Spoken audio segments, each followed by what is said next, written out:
I know this looks like a lot, but these are my AP Gov notes.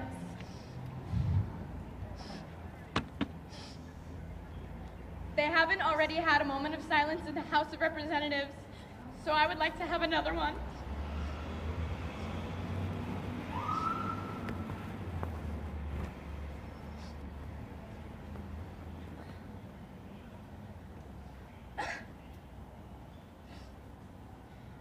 Thank you. Every single person up here today, all these people should be at home grieving. But instead, we are up here, standing together because if all our government and president can do is send thoughts and prayers, then it's time for victims to be the change that we need to see.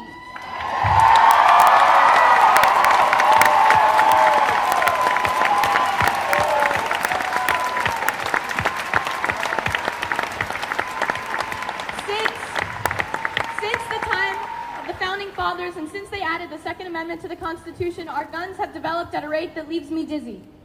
The guns have changed and the laws have not. We certainly do not understand why it should be harder to make plans with friends on weekends than it is to buy an automatic or semi-automatic weapon. In Florida,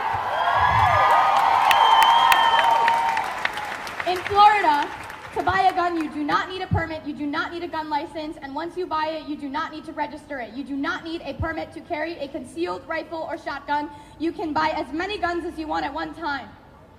I read something very powerful to me today. It was from the point of view of a teacher, and I quote, "When adults tell me I have the right to own a gun, all I can hear is, my right to own a gun outweighs your student's right to live. All I can hear is mine, mine, mine, mine."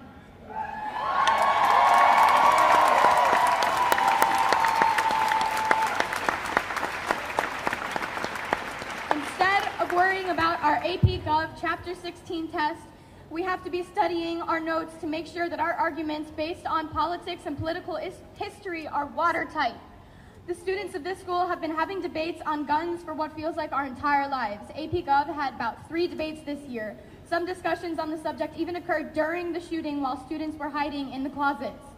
The people involved right now, those who were there, those posting, those tweeting, those doing interviews and talking to people, are being listened to for what feels like the very first time about this topic that has come up over 1,000 times in the past 4 years alone.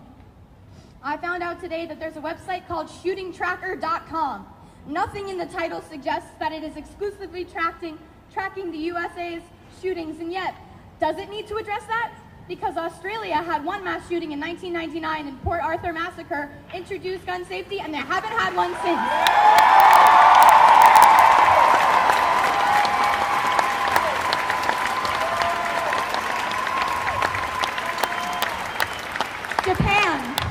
Japan has never had a mass shooting. Canada has had 3, and the UK had 1, and they both introduced gun control, and yet here we are with websites dedicated to recording these tragedies so that they can be formulated into statistics at your convenience.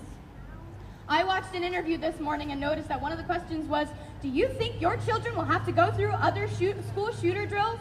And our response is that our neighbors will not have to go through other school shooter drills when we have had our say with the government, and maybe the adults have gotten used to saying it is what it is, but if us students have learned anything, it's that if you don't study, you will fail. And in this case, if you actively do nothing, people continually end up dead.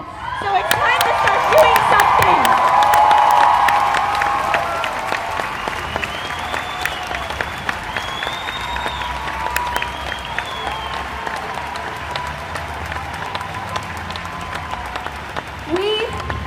We are going to be the kids that you read about in textbooks. Not because we are going to be another statistic about mass shootings in America, but because, just as David said, we are going to be the last mass shooting.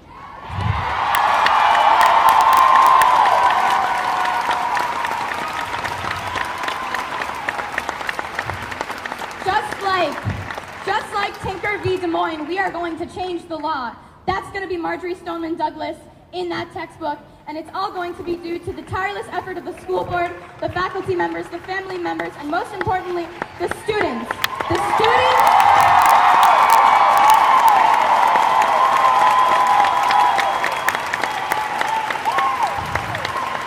students who are dead, the students are now suffering from PTSD, the students who had panic attacks during the vigil because the helicopters who wouldn't leave us alone, hovering over the school 24 hours a day. There has been one tweet that I would like to call attention to.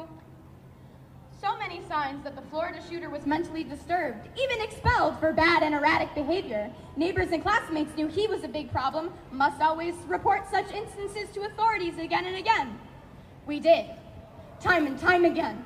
Since he was in middle school, it was no surprise to anyone who knew him to hear that he was the shooter. Those talking about how we should have not ostracized him, you didn't know this kid! Okay, we did! We know that they're claiming that there are mental health issues, and I am not a psychologist, but we need to pay attention to the fact that this isn't just a mental health issue. He wouldn't have harmed that many students with a knife!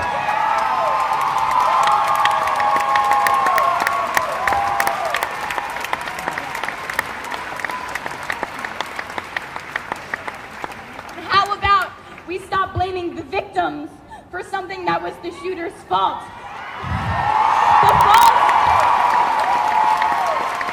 The fault of the people who let him buy the guns in the first place, those at the gun shows, the people who encouraged him to buy accessories for his guns to make them fully automatic, the people who didn't take them away from him when they knew that he expressed homicidal tendencies. And I am not talking about the FBI. I am talking about the people that he lived with. I'm talking about the neighbors who saw him outside holding guns. If the president wants to come up to me and tell me to my face that it was a terrible tragedy and how it should never have happened, and maintain telling us how nothing is going to be done about it, I'm going to happily ask him how much money he received from the National Rifle Association.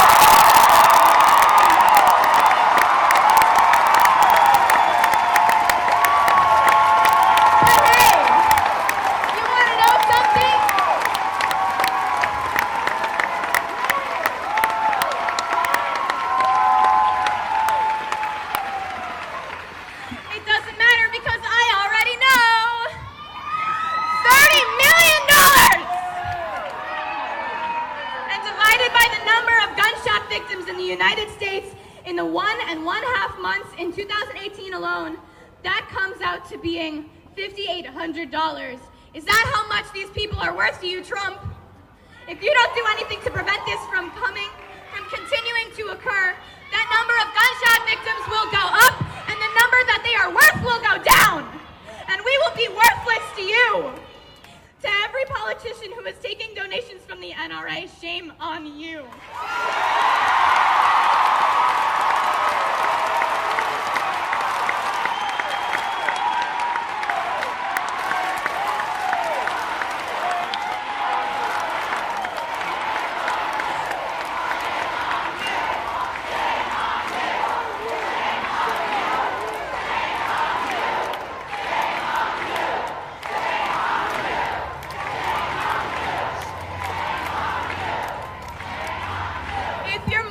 Was as threatened as us,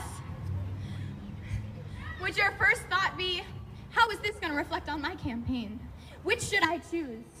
Or would you choose us? And if you answered us, will you act like it for once? You know what would be a good way to act like it? I have an example of how not to act like it.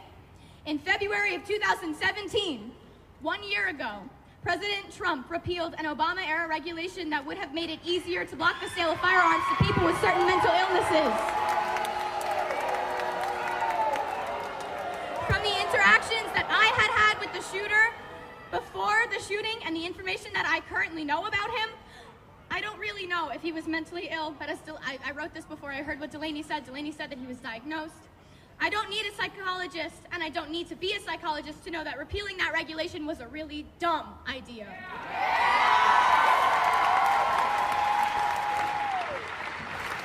Republican Senator Chuck Grassley of Iowa was the sole sponsor on this bill that stops the FBI from performing background checks on people adjudicated to be mentally ill, and now he's stating for the record, well, it's a shame that the FBI isn't doing background checks on these mentally ill people. Well, duh! You took that opportunity away last year!